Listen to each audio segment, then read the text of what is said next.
Hello friends, प्रोवेंसर English classes में मैं आपका हार्दिक स्वागत करता हूं। तो आज की हमारी क्लास होगी प्रीपोजिशन। ये हमारी तीसरी क्लास है बेटा। इससे पहले मैंने 2 क्लास करा दी हैं आपकी। यदि आपने वो क्लास नहीं देखी है तो आप लोग देख लें सबसे पहले उनको, उसके बाद इसको देखें। सो देखते हैं प्रीपोजिशन में। आपकी तीसरी क्लास में बेटा प्रीपोजिशन आपकी एट, इन, इनटू। इसकी हिंदी होती है बेटा मैं। तो सबसे पहले देखते हैं बेटा इन का प्रयोग। इनका प्रयोग कहाँ करते हैं तो देखेंगे बड़े देश, बड़े नगरों और स्थिर अवस्था के लिए इनका प्रयोग करते हैं। कहने का मतलब बड़े देश हों, बड़े नगर हों और स्थिर अवस्था हो तो इसके लिए हम इन लगाते हैं। और है हमारा बेटा सन से पहले भी इनका प्रयोग किया जाता है। जैसे सन होती है कोई तो उससे पहले भी हम इन लगाते हैं। तो इसके एग्जाम्पल देख लेते हैं। फर्स्ट एग्जाम्पल है बेटा आई लिव इन कानपुर। मैं कानपुर में रहता हूँ। तो बेटा कानपुर क्या है, छोटा शहर तो नहीं है, बड़ा है, तो इन लगा दिया। अगला एग्जाम्पल बेटा I am in the room. I माने में, एम माने हूँ, इन माने में, द रूम माने कमरे में, मैं कमरे में हूँ। तो कमरे में बेटा कैसा है, स्थिर अवस्था में है, तो स्थिर अवस्था के लिए क्या लगा दिया बेटा, इन। आगे देखते हैं बेटा एट का प्रयोग। एट का प्रयोग हम कहाँ करते हैं तो देख लेते हैं। छोटे स्थानों व छोटे शहरों के लिए एट का प्रयोग करते हैं। छोटे स्थान हो, छोटे शहर हो, उनके लिए एट लगाते हैं। जैसे एग्जाम्पल है माई अंकल लिव्स एट खैर इन अलीगढ़। तो माई अंकल मेरे चाचा जी लिव्स माने रहते हैं, एट में, खैर खैर में, इन अलीगढ़ अलीगढ़ में। मेरे चाचा जी अलीगढ़ में खैर में रहते हैं।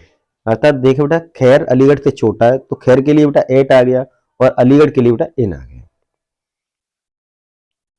अगली प्रीपोजिशन देखते हैं बेटा इनटू। इनटू का प्रयोग, इनटू का प्रयोग कहाँ करते हैं तो देखेंगे किसी बंद सतह में बाहर से अंदर आने के लिए गतिमान अवस्था के लिए इनटू का प्रयोग किया जाता है। कहने का मतलब है जब कोई बाहर हो, बाहर से अंदर आए और कैसी अवस्था में आए, गतिमान में, तो हम वहां में शब्द की अंग्रेजी इनटू का प्रयोग करते हैं। तो इसका एग्जाम्पल थोड़ा बेटा कम दिखाई दे रहा है, रेड से में है, तो देखेंगे ही फेल इनटू द वेल। ही मानो है, फेल माने गिर गया, इनटू माने में, द वेल माने कुएं में, वो है कुएं में गिर गया। तो अगला टॉपिक देखेंगे बेटा।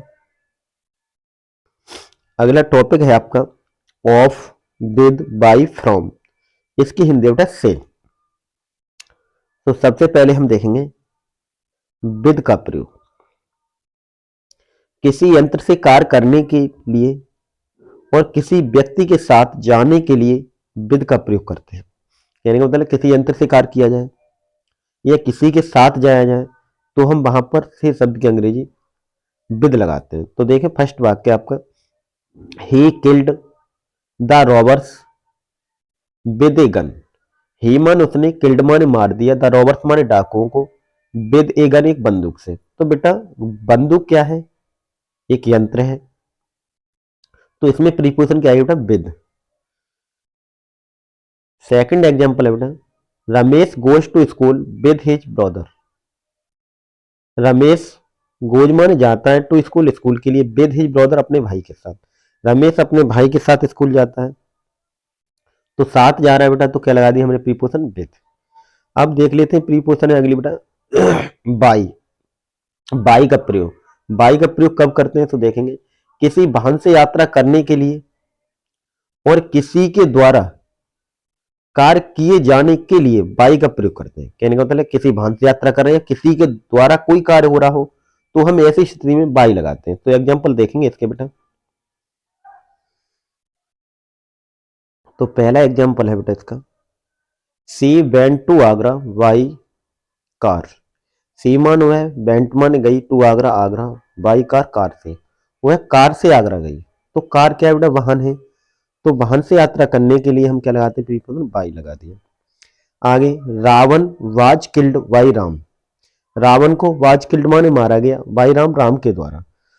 तो रावण को मारने का कार्य किसके द्वारा किया गया, राम के द्वारा। तो जब कोई कार्य किसी के द्वारा किया जाता है तो हम प्रीपोजिशन क्या लगाते हैं बेटा बाई। तो हमारी प्रीपोजिशन इसमें आई बेटा बाई। अगली प्रीपोजिशन देखते हैं फ्रॉम का प्रयोग। रासायनिक परिवर्तन के लिए से शब्द की अंग्रेजी फ्रॉम लगाते हैं। रासायनिक परिवर्तन क्या होता है तो देख लेते हैं बेटा। नोट में लिख रहा है रासायनिक परिवर्तन में जिस वस्तु से जो चीज बनाई जाती है वो वस्तु दिखती नहीं है। कहने का मतलब रासायनिक परिवर्तन वो होता है बेटा, कोई वस्तु उससे बनाई जाए तो वो वस्तु दिखनी नहीं चाहिए, जो बनाने वाली चीज जिससे चीज बननी वो चीज दिखे नहीं उसमें, उसी को हम रासायनिक परिवर्तन कहते हैं। तो देखें, चीज इज मेड फ्रॉम मिल्क, चीज माने पनीर, इज मेड माने बनाया जाता है, फ्रॉम मिल्क माने दूध से। पनीर को दूध से बनाया जाता है, तो बेटा बताइए पनीर में दूध दिख रहा है? नहीं दिख रहा ना, तो हमने प्रीपोजिशन यहां पर क्या लगा दिया बेटा, फ्रॉम। ऑफ का प्रयोग देख लेते हैं। भौतिक परिवर्तन के लिए से शब्द की अंग्रेजी ऑफ लगाते हैं। अब भौतिक परिवर्तन और रासायनिक परिवर्तन अंतर समझे।